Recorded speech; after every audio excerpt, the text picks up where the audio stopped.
have messages here on my Instagram. I mean, a lot of law students DM me every single day. And the one thing I tell them, and look, this advice is for some, it's not for everybody, but I still give it to them.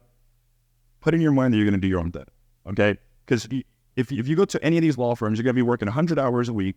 You'll make $100K, but with those 100 hours a week, building something for yourself, I assure you, any future lawyers watching out there, I assure you, you can make $1 million plus, within 2 years on your own.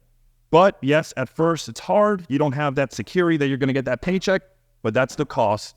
And if you're willing to do it, and if you're put in a position that you can do it, do it. Can I ask you this just to investigate that a little further? Because, a lot of the culture right now is very fast. People want things now. People want things immediately. They're not willing to go through the hard times, make the sacrifices for the better times in the future. So when you were going through those times, you were practicing door law and you were making $6K in 3 months, and it was a grind.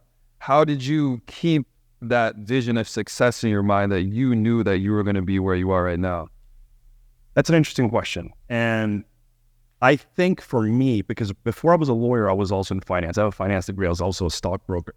And I knew that, when people play the market, for instance, they're trying to jump on the next biggest coin that's going to come up, or it's basically a coin flip, okay?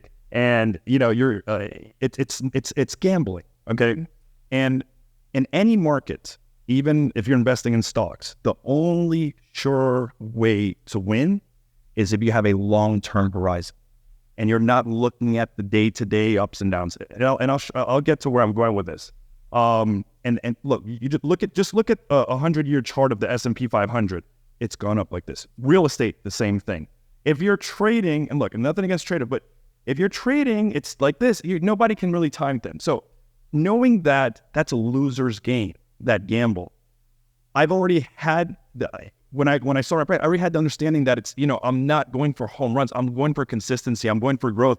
And I knew that is the only way to ultimately be where I want to be, because anything else is just gambling. I'm not trying to gamble with my life here. You see what I'm saying? Yeah. I'm going to either put the same amount of time in gambling and hoping for the best, or I can put the same amount of time knowing that I will get here, but it's going to take that time. Yeah. You see what I'm saying? I almost feel like it now in 2024, that's kind of we're losing that.